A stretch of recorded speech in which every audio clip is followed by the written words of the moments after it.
Hello friends, आजिर भिडिओत आपलोक लै जाइছোঁ মাজুলীৰ চামগুৰি সত্ৰ। আৰু এই মাজুলীৰ চামগুৰি সত্ৰটো প্ৰায় মুখা শিল্পৰ কাৰণে জনা যায়। মুখা শিল্পৰ কাৰণে বিখ্যাত এই মাজুলীৰ চামগুৰি সত্ৰ। তো এয়া চাওক, আপোনালোকক দেখুৱাই আছোঁ মুখা শিল্প।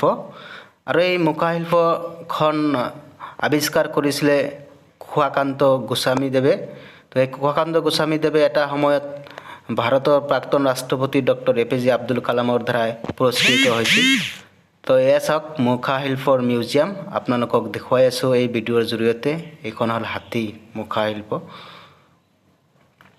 তো মানুহে মুখা শিল্প ব্যৱহাৰ কৰিছিল আপোনাৰ নাটকত কাৰণে, ৰাস পূজাত, তো এইবিলাক কামত মুখা শিল্প ব্যৱহাৰ কৰিছিল। এয়া মিউজিয়ামখন দেখুৱাই আছোঁ আপোনালোকক।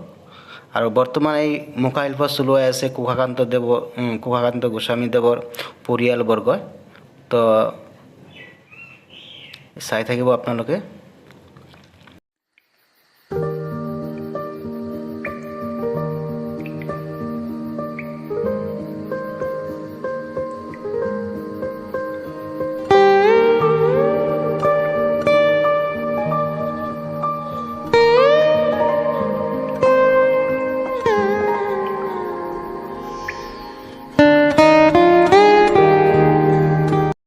তো এতিয়া আমি যাই আছোঁ কুশাকান্ত দেৱৰ পুতেকৰ ওচৰত। তো তেখেতে আমাক এই চামগুৰি সত্ৰৰ বিষয়ে, মুখা শিল্পৰ বিষয়ে সকলোখিনি বিতংভাৱে ক'ব আপোনাক। তো আপোনালোকে চাই থাকক।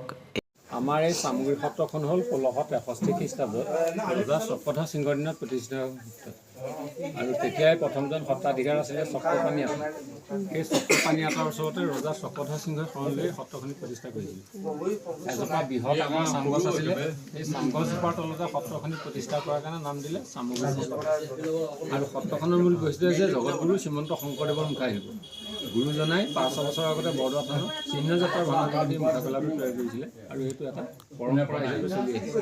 আহোঁতে 2003 চনত আমাৰ স্বনামধন্য ডক্টৰ ভূপেন হাজৰিকাদেৱ যেতিয়া সংগীত নাটক একাডেমী অধ্যক্ষ হ'ল, তেওঁৰ দিনতে মুখা শিল্পটোৱে ৰাষ্ট্ৰীয় পৰ্যায়ত স্বীকৃতি পালে সংগীত নাটক একাডেমী যোগে। আৰু সেই সৌভাগ্যতে আমাৰ প্ৰথম চামগুৰি সত্ৰলৈ আহিলে আমাৰ প্ৰথম পিতৃয়ে লাভ কৰিছিল। এইজন পিতৃ আছিলে ইফালেজন। আৰু এইখন তামোল সত্ৰ। আমাৰ আব্দুল কালামৰ লগত এয়া বঁটা লৈছে। ৰাষ্ট্ৰীয় বঁটা পাইছে আব্দুল কালাম ৰাষ্ট্ৰপতি হৈ থাকোঁতে। এই বঁটাবিলাক যেতিয়া পাই গ'ল তেতিয়া বিশ্বৰ লোক আহিব লাগিব মাজুলীলৈ।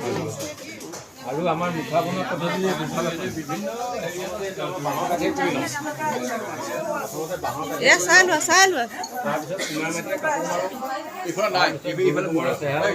তাৰপিছত আকৌ কুমাৰ মাটিৰে কাপোৰ মাৰি তাৰপিছত ৰওঁ। কেইটা হ'ল পৰ্যায়? 5টা। 1, 2, 3, 4, 5।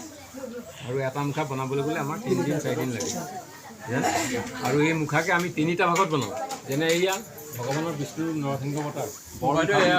মুখতো কৈ থৈছোঁ এই হেৰিয়া তৰাবৈ মই কুচুম দা ভায়েক। তাৰপাছতে তাৰ কাষতে আছে এভাগ নৰসিংহ, সেয়া হ'ল লুটুকাই মুখা। সেয়া বৰ মুখা, লুটুকাই মুখা, এই মিডিয়াম সেয়া লুটুকাই মুখা।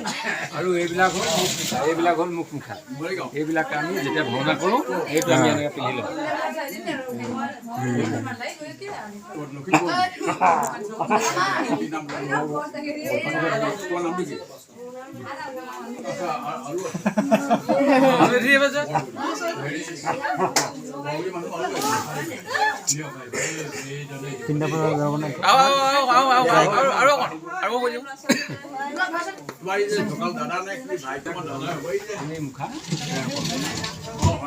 গতিকে মই থুলমূলকৈ কৰিলোঁ। তেখেতক আমি ধন্যবাদ জনাইছোঁ।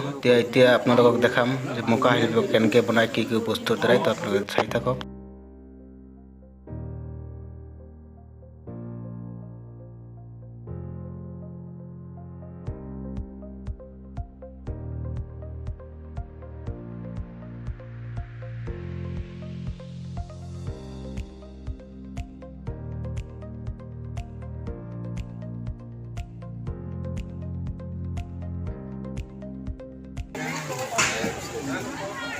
এইটো কিহৰ মুখা বনাই আছে? হা সেইটো আঠাৰ নিচিনা কাম কৰে নেকি? গোবৰটো আঠাৰ নিচিনা কাম কৰে। গোবৰ আৰু মাটি দুইটা মিক্স কৰি গোবৰটো এনেও আঠাৰে মাটিতে অলপ মিহি কৰিব কাৰণে দিয়া হয়। থকা হৈছে ন গোবৰ আৰু মাটিয়ে দি বনাই ন এইটো তলৰ এইটো বাঁহৰ আছে এইটো তলৰ তাৰপিছত কাপোৰ মৰা হয় আচ্ছা এইটো কি বনাই আছে এতিয়া এইটো বান্দৰ হেৰি ন এইটো গৰুণ্ডৰ গোবৰ আৰু মাটি মিলাই বনোৱা হয় ভিডিঅ'টো চাই থকাৰ বাবে আপোনালোক সকলোকে ধন্যবাদ জনাইছোঁ আৰু নতুন নতুন ভিডিঅ' পোৱাৰ বাবে mister psycho internet like share আৰু ছাবস্ক্ৰাইব